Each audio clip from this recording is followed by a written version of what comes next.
Good morning guys, good morning classmates, good morning ma'am. So here you are to watch our video presentations report about the personal entrepreneurial competence and the 10 entrepreneurial spirits or the entrepreneurial characteristics. But first, if you hear the word personal entrepreneurial competence, what comes in your mind?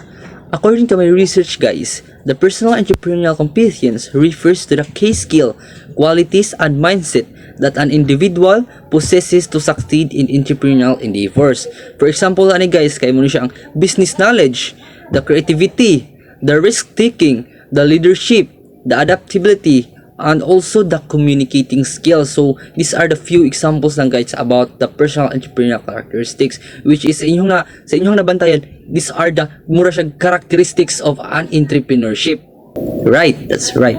So the next one guys, according to Human Behavior by McClelland and McBurr, they were able to identify the 10 behavioral characteristics, and they also divided it into 3 clusters. The first one is achievement clusters, the second one is planning clusters, and the third one is power clusters. But first, let's identify what are those 10 behavioral characteristics that they discover. So, as what you can see guys in the left side of screen, the first one is opportunity seeking and initiatives. The second one is the persistence. The third one is fulfilling commitment. The fourth one is demand for quality and efficiency. The fifth is taking calculated risks. The sixth one is goal seeking. The seventh is the information seeking. The eighth is the systematic planning and monitoring.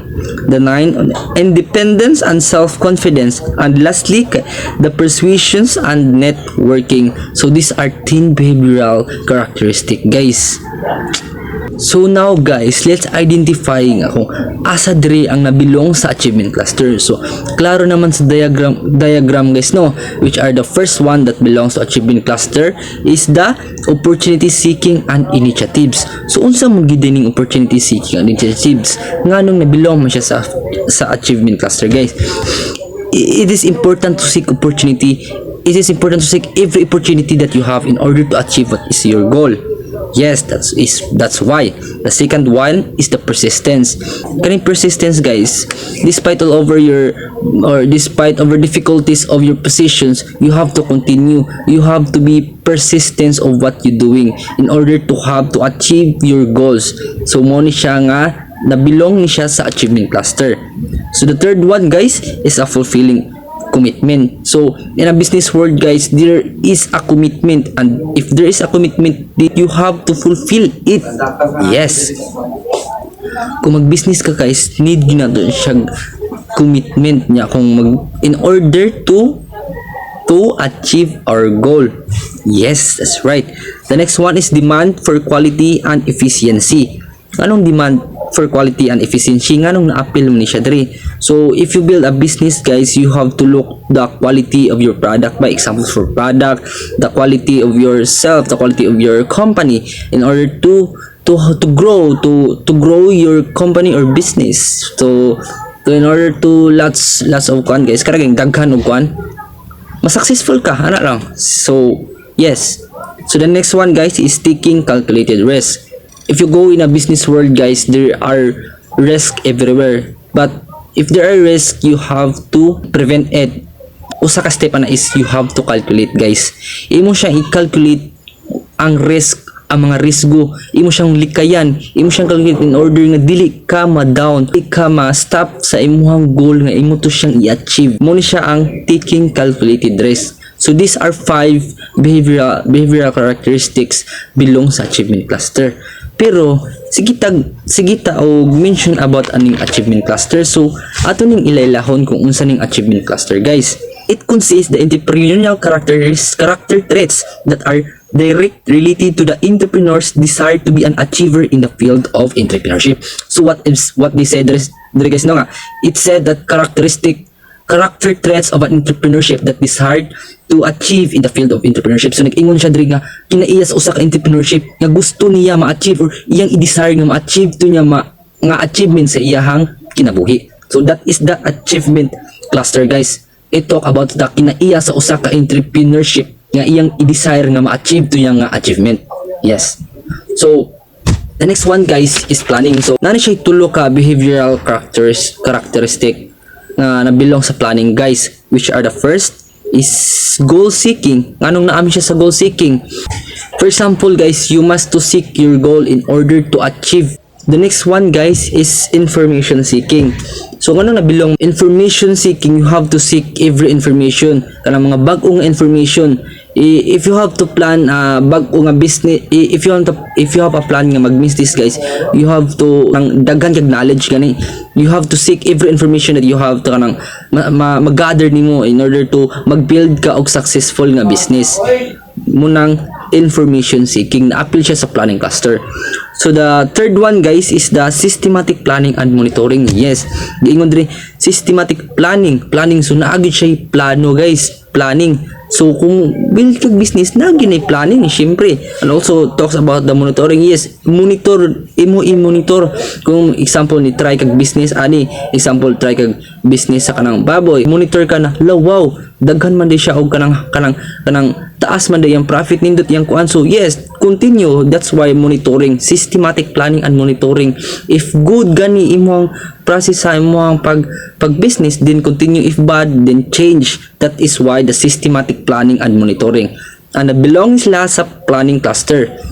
And ato sa ning ilalahon po si planning cluster. So, is a set of characteristics of successful entrepreneurs that basically supports the character traits in the achievement clusters. Yes, nagtalk gyapon siya sa character traits sa usa ka entrepreneurs, pero kani siya it supports in the achievement clusters, which mean if you go in sa achievement, kumugo ka sa achievement cluster, dapat moagi pa ka sa planning cluster, which is gets ra guys. So kanang magplano pa gani ka sa magplano sa dili pa ka mo proceed, imong pa siyang iplano daan, imong pa siyang i-criticize, imong pa siyang evaluate, and then continue na ka sa imong continue. So mo na siya guys. So, the next one guys is power clusters. But yes, there are two behavior characteristics that belongs to power clusters, which are the independence and self-confidence. Nga naman na siyang independence and self-confidence. As an entrepreneurship or businessman guys, mag-need na siya ang confidence sa atong kagalingon. Huwag ka lang independence mean guys, dili na premium kang magasalig na punay porsyento imong kagalingon about sa mga butang nga dapat makaya rin nimo bisag ikaw rang usa. So the next one guys is persuasion and networking. Unsa man siyang persuasion and networking? Ang kaning networking guys, kay mo ni siya the way ka mo handle sa imong trabaho, the way ka mo handle sa imong company or business. Kung giunsaon mo pagpalambo or unsaon mo pagpa-growth sa imong company, mo siya ang persuasion and networking. Dapat persuasive ka sa usa ka butang. So atong ilailahon nga no kaning duha na bilong sa power cluster. Unsa man gyud ni ang power cluster? So it says here na it refers to the relationship and image of the entrepreneur in the community. Yes, it's talk about the image of the entrepreneur. So mo ni ang imahe sa usa ka entrepreneur, kung unsa siya, the way he handle herself, the way he manage his business, yahang imahe kung unsaon niya pag-deliver sa usa ka butang. And we talk also the relationship. So ang kaning relationship, mao ni siya ang communication siya each other on how to deliver the communication, kung saan na pag-agree, kung saan na pagbuhat og mga agreement kung sa sila ang mga business world. Mo na siya ang relationship. So dapat maayo ta og relationship and image as a entrepreneurs. And guys, if curious mo nga nganong na ay nakabutang 3 behavior nga sa HB10 behavioral characteristic. Yes, sa H10 behavioral characteristic guys, nagdi siya naka-designated 3 behaviors, pero wala lang ta mo dipin na ni guys, kay kanin sa diagram guys, mura siya from small to bigger, mura siya growth guys ba, pero ari lang ta sa important details, which is takatong na-identify sa human behaviors nga mo siya divide into 3 clusters. So dito lang ta mo focus guys, dili lang ta mo deeper sa kuan, kay mura ra magyapon ang 3 behaviors guys, kay same ra gyapon, kay mura siya characteristic ra siya guys ba, mura siya give more on detail, but okay ra siya guys, diri lang ta sa 10 characteristics. And now guys, let's continue, and the next report will be reported by Miss Gila A. Tirana. Hello everyone, good day. So I am Jala Trana, and now let's proceed to our discussion. So we have here the 10 entrepreneurial spirits or entrepreneurial characteristics. First is determination.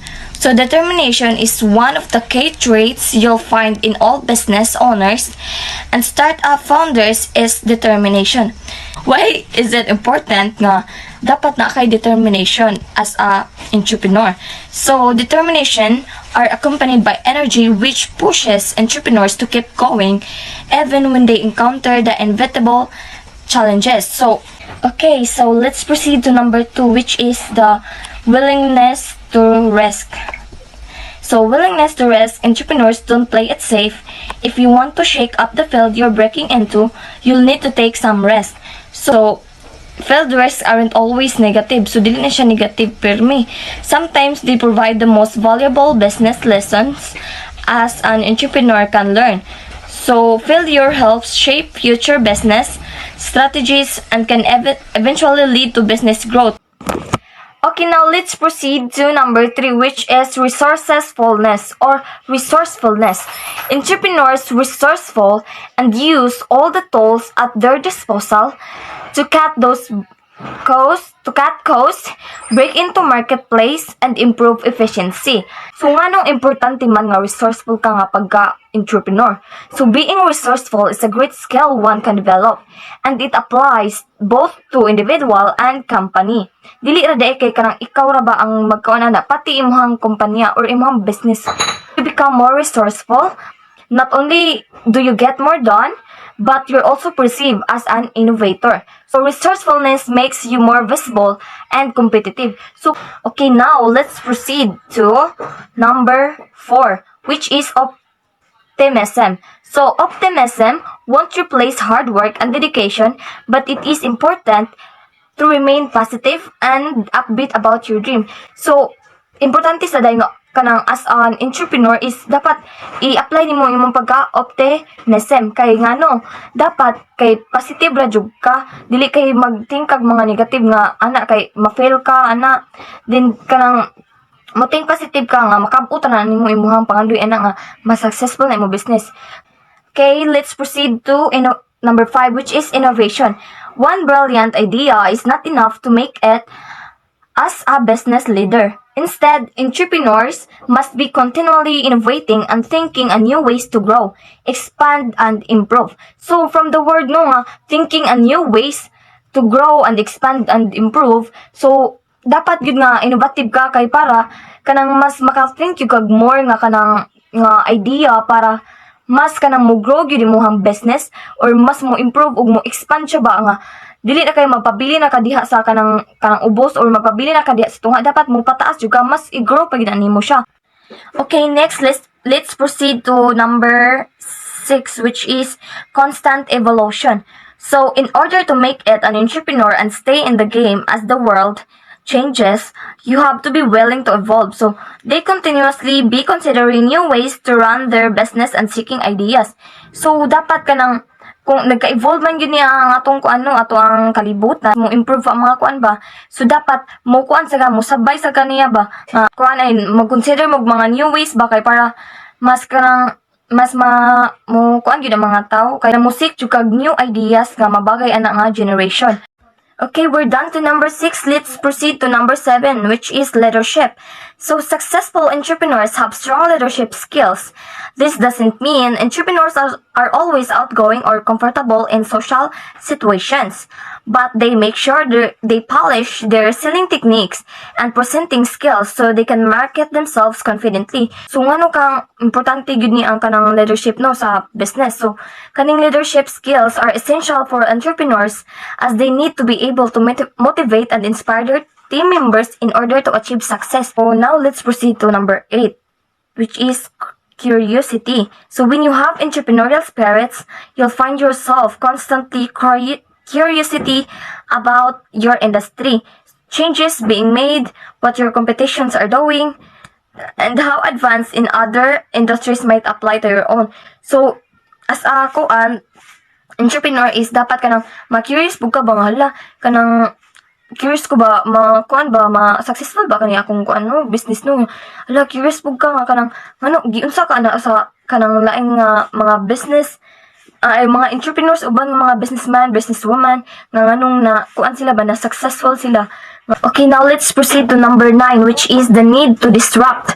So, they consider what might be most impactful for their industry and aren't afraid to stir up controversy. They focus on innovation that can change the way our lives function. Kang importante nga disrupt no kay kani di ang disruption is allows a company greater flexibility in its methods such as production and distribution. Okay, lastly is nanata sa number 10 no, last na lang gid no. So, fears of failure. So, while entrepreneurs have a positive outlook, belief in their dreams and the confidence to see them through, they still realize they have a healthy fear of failure and understand that all business are successful. So, dapat ang kaning kuan magunaw na sa kanang kuan ba nga kanan ang failure is dili na siya mo'y maka pa down gyud sa imong business kundi mo na siya mas maka pa level up noon sa imuha ba. So kuan ay ngano kang importante ang kanang fears of failure. So failure is also a lesson in adaptability. So as I said nga lesson ni siya dili ni siya kay ingon nga kanang money mamagtangan nakagana ba para magkuan og business. So when one idea or approach fails, entrepreneurs must be able to adjust to new conditions and be willing to experiment and test new ideas. Failing frequently help us to clarify what we need to do in order to get to where we want to be. Mas kanang makahibaw makaba nga kanang asa di ka padung ana nga buhat nga business. So maura gyud to tanan no. So I hope nga naka-learn mo tanan ani og dili ra sad kay kanang igura mo nga kanang kuan ani kay sa klase, but mas nindot gani siya nga kaning nga mga skills is mas i-apply nimo sa imong kaugalingon ba bahala dili pa ka kanang businessman or business owner or businesswoman kanang kay namagita sa atong mind no nga kanang maghimutag own business. So dapat kani siya makat-on nimo na siya kay para kanang kibawla ka kung unsaon nimo pag kuan manage imong business. So I hope nga nakasabot gyud mo tanan. Oh, thank you so much for listening.